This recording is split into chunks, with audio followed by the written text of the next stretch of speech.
ایک بہت بڑا رئیس تھا، اپنی بیگم کے ساتھ دسترخوان پر بیٹھا ہوا تھا۔ دسترخوان اللہ کی نعمتوں سے بھرا پڑا تھا۔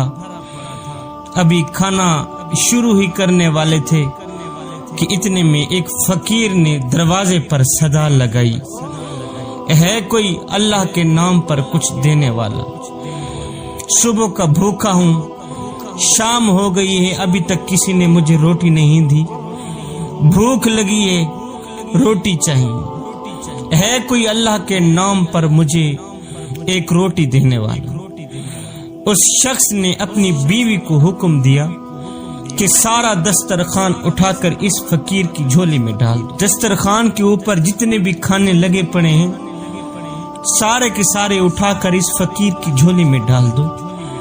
عورت نے حکم کی تعمیل کی، سارا کا سارا دسترخوان اٹھا کر جس وقت اس نے اس فقیر کا چہرہ دیکھا، جس وقت عورت نے اس فقیر کا چہرہ دیکھا تو دھاڑے مار کر رونے لگی، تڑپنے لگی، رونے لگی۔ رونے والی عورت کے شوہر نے اس سے پوچھا کہ کیا ہوا؟ تو فقیر کو خیرات دینے کے لیے گئی تھی، واپس آئی ہے، روتی کیوں آئی؟ اس عورت نے بتایا کہ صاحب، یہ شخص جو فقیر بن کر ہمارے گھر پر دستک دے رہا ہے، یہ جو بھکاری بن کر ہمارے دروازے کے سامنے بیٹھا ہے، چند سال پہلے اس شہر کا سب سے بڑا مالدار اور ہماری اس کوٹھی کا مالک اور میرا سابق شوہر تھا۔ یہ بہت بڑا رئیس تھا، امیر تھا، مالدار تھا، وقت کا بادشاہ تھا، اس کے نوکر تھے، ملازم تھے۔ چند سال پہلے کی بات ہے کہ ہم دونوں دسترخوان پر ایسے ہی بیٹھے تھے جس طرح آج ہم دونوں بیٹھے ہیں، کھانا کھا رہے تھے، ایسے ہی دسترخوان نعمتوں سے بھرا پڑا تھا جیسا کہ آج ہمارے سامنے بھرا پڑا ہے۔ ہم کھانے ہی والے تھے کہ ایک فقیر نے صدا لگائی، جس طرح آج اس بھکاری نے ہمارے دروازے پر صدا لگائی ہے۔ اس نے صدا لگائی، ہے کوئی اللہ کے نام پر کچھ دینے والا؟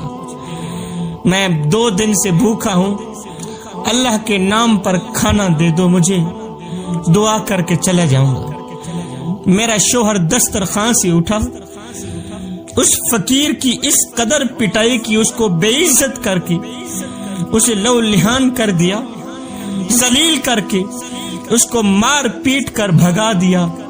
نہ جانے اس فقیر نے کیا بد دعا دی کہ میرے شوہر کے حالات دن بدن خراب ہونے لگے، کاروبار ٹھپ ہو گیا، اور جب کاروبار ٹھپ ہوا مال بھی چلا گیا، پیسہ دھن دولت ختم ہو گئی، پھر ملازم بھی نہ رہے، نوکر بھی نہ رہے۔ جب اس کے پاس کھانے کے لیے کچھ نہیں تھا تو وہ ایک فقیر بن گیا، اس نے مجھے بھی طلاق دے دی۔